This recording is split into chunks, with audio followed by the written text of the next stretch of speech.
Olá, meu nome é Laura, sou mãe de dois, mãe atípica e mãe imigrante.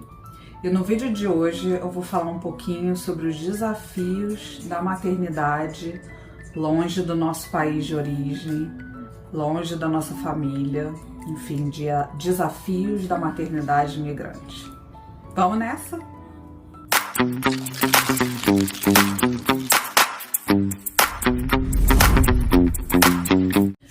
Bom, para começar, como é que eu vim parar nos Estados Unidos, né? Primeira coisa. Bom, eu fiz faculdade de Ciências Biológicas no Brasil, na Universidade Federal do Rio de Janeiro. Me formei e quando já estava chegando no final para me formar já na faculdade, eu comecei a me sentir um pouco perdida. Porque eu adorava, né, a biologia, adoro até hoje. No entanto, as duas principais vias possíveis no Brasil, no momento, na academia, né, ou a pesquisa ou a licenciatura, que eram as vias para onde todo mundo estava indo. E eu não me sentia realmente pertencente a nenhuma das duas. Eu fiz o estágio nos meus últimos semestres no Instituto Nacional do Câncer, no Rio de Janeiro, e eu fazia no laboratório de genética. Então era muito trabalho laboratorial mesmo, né? Lidando com material genético e fazendo muita análise dentro de laboratório. E eu gostei muito. Eu entrei na biologia meio que querendo mais uma coisa ambiental, mais de trabalho de campo, o que é maravilhoso. Tenho muitos amigos que trabalham com isso e adoram e fazem um trabalho maravilhoso, primordial, e estão aí em instituições maravilhosas, em universidades federais, no Museu Nacional, fazendo trabalhos importantíssimos, mas eu percebi que eu gostava de trabalhar dentro do laboratório fazendo análises, né, de materiais. Eu pensei, bom, de repente vou estudar e me aprimorar mais um pouco. Meu filho tá aqui no quarto. Vocês vão ouvir essas risadinhas de vez em quando? É ele que tá aqui, tá? Vida de mãe. Seguimos. Eu comecei a pensar, não sei, talvez eu queira, de repente, passar um tempo fora do Brasil, aprimorar meus estudos, tentar me achar, né, nesse meio tempo. Eu cheguei a fazer outro vestibular no Brasil para a Universidade Federal Fluminense, numa área completamente diferente de biologia, na área mais de comunicadora, de publicidade e propaganda. Passei, mas nem cheguei a cursar, porque eu vim para os Estados Unidos antes. Olhei possibilidade na Austrália, só que na Austrália seria um pouquinho mais difícil, porque eu não conheço ninguém lá. E nos Estados Unidos eu já conheci algumas pessoas, inclusive uma brasileira que veio morar aqui, estudou aqui, trabalhava aqui e que me ajudou muito, me abriu todas as portas, sabe? Foi, assim, fundamental nessa minha vinda.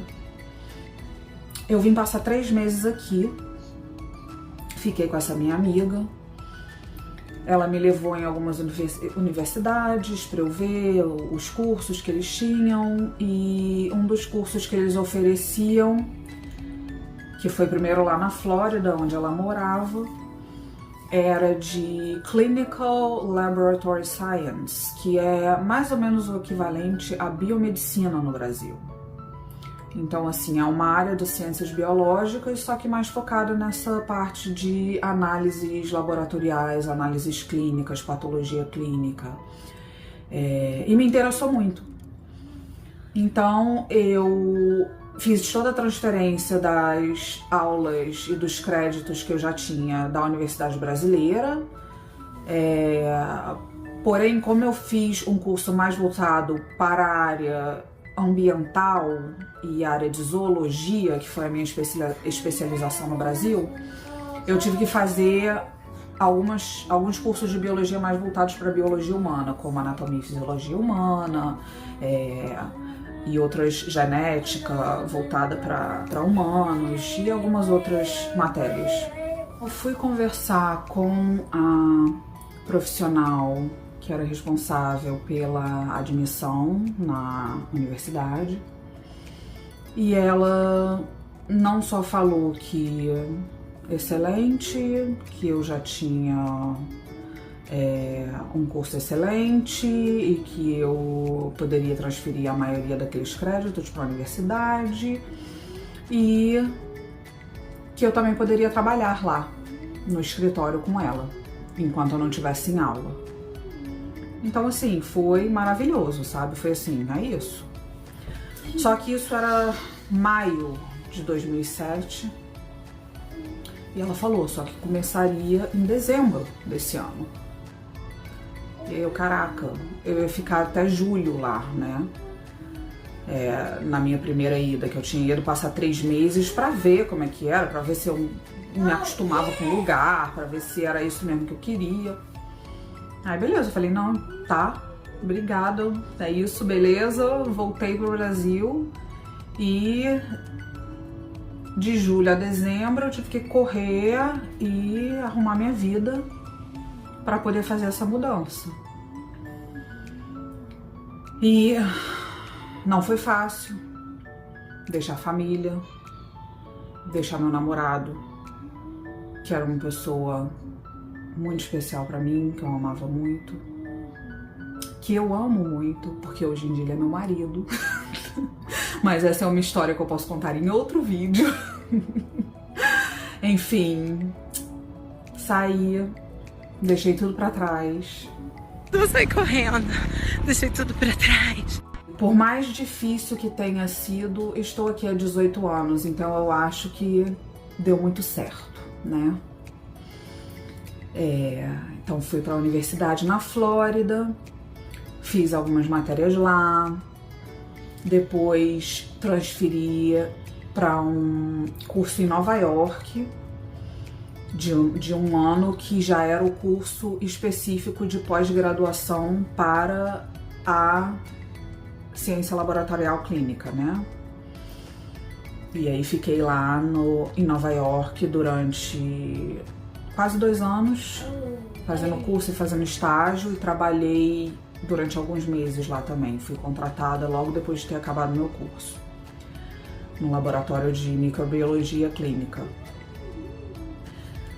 De lá, me mudei para Califórnia, comecei a trabalhar num laboratório de biologia molecular, com análises genéticas, na área ali do polo de biotecnologia ali de South San Francisco. Eu moro aqui na Baía de São Francisco e trabalhei lá 3 anos. Aí depois fui para a Universidade da Califórnia em São Francisco. Trabalhei no laboratório de hematologia durante 4 anos. Depois fui trabalhar na Stanford, onde eu trabalhei como generalista, né, num laboratório que faz análises gerais de tudo. Você trabalha um pouquinho em cada área. Fiquei lá 2 anos. Depois fui para um outro laboratório no hospital onde meu filho nasceu. E agora estou no meu atual trabalho também com microbiologia clínica, que é a área que eu mais adoro. E tô lá há 3 anos e meio na John Muir Health. E lá se vão 18 anos, né? Em 2015 me casei com aquele namorado que ficou lá no Brasil, né? Nos reencontramos, nos casamos e ele veio morar aqui. E tivemos o nosso primeiro filho depois daquela batalha de 4 anos contra a infertilidade. Chegou o nosso filho Lucas durante a pandemia. Então ficamos praticamente aí 2 anos, né, até todo mundo se vacinar. Eu, como trabalhava em hospital, eu já pude tomar minha vacina logo. O pessoal que trabalhava na área de saúde recebeu logo o acesso às primeiras vacinas. Então eu tomei logo, mas assim, meu filho e meu marido tiveram que esperar.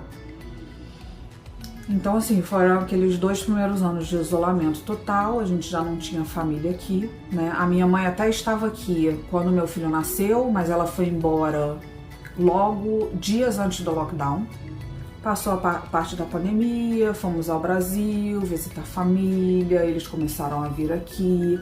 Eu tenho uma irmã que mora no Canadá, aqui em Vancouver, que é pertinho aqui de onde eu moro, o voo é 2 horas de distância. Oi, meu filho.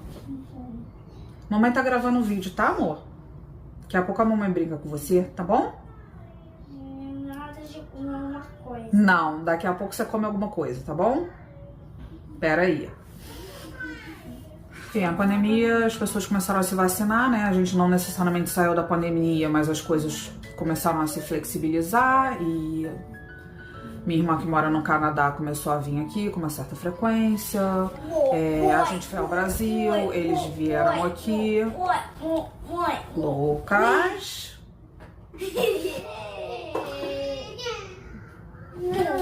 Bom, e aí, no dia que eu estou gravando o vídeo sobre dificuldade da maternidade, estou o tempo inteiro sendo interrompida pelos meus filhotes, né? Pra vocês verem como é que é a coisa. Essa aqui é a Luísa. Fala oi. Oi. Quer aparecer também? Vai. Fala oi, pessoal. Então tá bom. Agora vai lá com o papai. Vai lá com o papai, que a mamãe já vai, tá? Bom, voltando. Recompondo. Organizando os pensamentos. Então, com esse contato esporádico, né, com a família, as crianças começaram a se apegar e os familiares começaram a se apegar, e nesses momentos eu e o Diogo, que é meu marido, nos apegávamos a estar perto da família. E, enfim, sempre que rola a separação é uma dificuldade assim dobrada, né? Triplicada, quadruplicada, sei lá, é muito mais intensa. Porque além de tudo tem a separação dos nossos filhos, né? E isso também dói na gente. Imagina todas as dificuldades que pais e mães têm. Privação de sono, você tá ocupado o tempo inteiro, você não tem tempo para praticamente nada. E imagina isso assim, elevado à 10ª potência, porque você realmente não tem ninguém para dividir essas coisas. A comunidade aqui não existe, sabe? A aldeia não existe para você. Então, assim, é realmente tudo eu e o meu marido. Não tem a vovó, não tem a titia, não tem o titio, não tem ninguém para ficar com eles de vez em quando, não tem apoio emocional. O apoio emocional é todo de longe, mas não é a mesma coisa do que você ter o abraço, do que você ter os seus familiares ali perto para abraçar e dar amor aos seus filhos, sabe? A gente acabou de voltar de uma viagem ao Brasil e, assim, é visível a diferença, sabe? A gente sente totalmente a diferença que é, não só para nossa saúde mental, mas também para a felicidade deles, assim, estar próximo de pessoas que os amam, né? Que os acolhem. Porque aqui nos Estados Unidos não é assim, sabe? Aqui é cada um por si e aquela coisa meio que forçada e fingida, sabe? Aquela proximidade não próxima e aquele sorriso não muito autêntico e aquela coisa meio... É óbvio, a gente tem amigos muito queridos aqui, mas com filhos inclusive, mas não é a mesma coisa, sabe? A diferença cultural é muito grande, as pessoas aqui não tem essa rede de comunidade, apoio.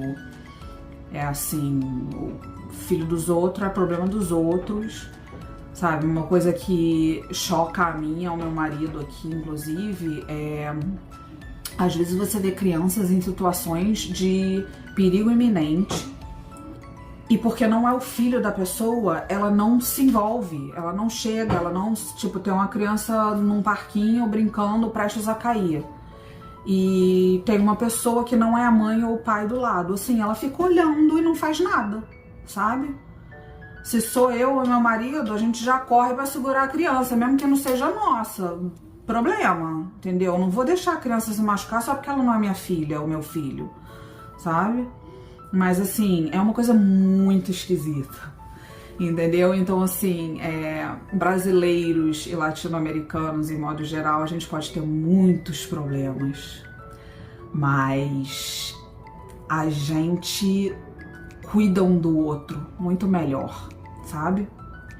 É difícil, é pesado, mas estamos aí, sobrevivendo, né? Meu filho ótimo, autista, fazendo as terapias, se desenvolvendo, nossa filha sapequíssima e também curtindo e crescendo, e uma menina super feliz. E nós dois vamos levando. Foi uma escolha nossa, né? Eu faria diferente? Não. Entendeu? Tudo que eu aprendi, tudo que eu conquistei, valeu muito a pena. E ter os filhos que eu tenho hoje são consequência de todas as escolhas que eu fiz, entendeu? Então eu não me arrependo, com todas as dificuldades que é ser mãe fora do nosso país de origem, falando uma segunda língua, que por mais que eu seja fluente, não é a minha língua mãe, é uma cultura que não é a minha cultura mãe, e fazendo questão de, ao mesmo tempo, manter os meus filhos inseridos, né? Porque eles nasceram aqui, eles são automaticamente americanos e vão crescer nessa cultura, vão na escola, a primeira língua deles, por mais que a gente fale em casa só o português, eles fora daqui eles só falam inglês, né, com um terapeuta, com professores, na creche, com os coleguinhas na rua. Então, a gente faz um esforço para mantê-los inseridos na cultura brasileira, sabe? A gente só fala português com eles em casa, música brasileira, tentamos ver coisas na televisão do Brasil em português. Então, assim, eles estão constantemente sendo expostos à cultura das raízes, né? De onde eles vêm, eles sabem que eles são brasileiros também. E sempre vamos ao Brasil pelo menos uma vez ao ano, só não fomos durante a pandemia. Então, eles sempre estão em contato, né? Que isso pra gente é muito importante. E todo mundo que tem filhos e que são de outras nacionalidades, que tem filhos aqui, falam pra gente, com filho já crescido, o melhor presente que você pode dar aos seus filhos é mantê-los conectados à cultura do seu país de origem.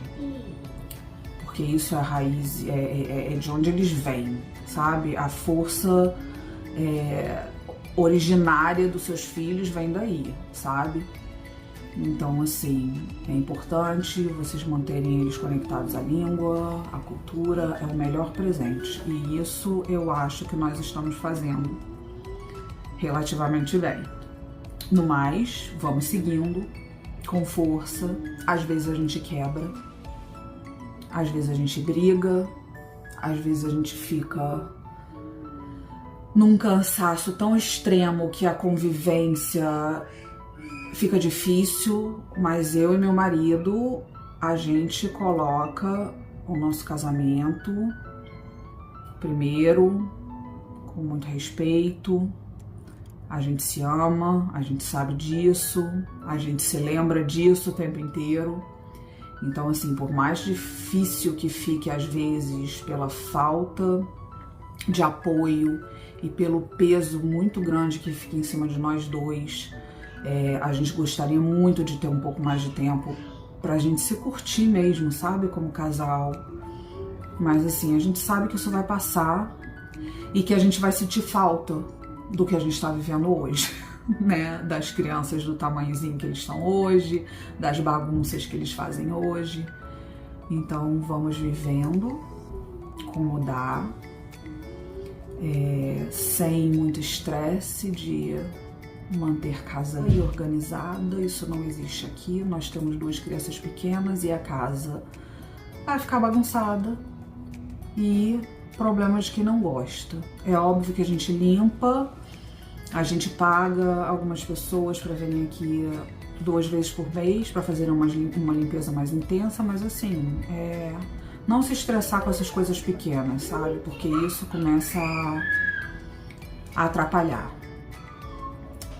Então, é isso que eu tinha para trocar com vocês sobre a minha maternidade estrangeira. E vejo vocês no próximo vídeo, que vai sair na quinta-feira, tá? Um beijo.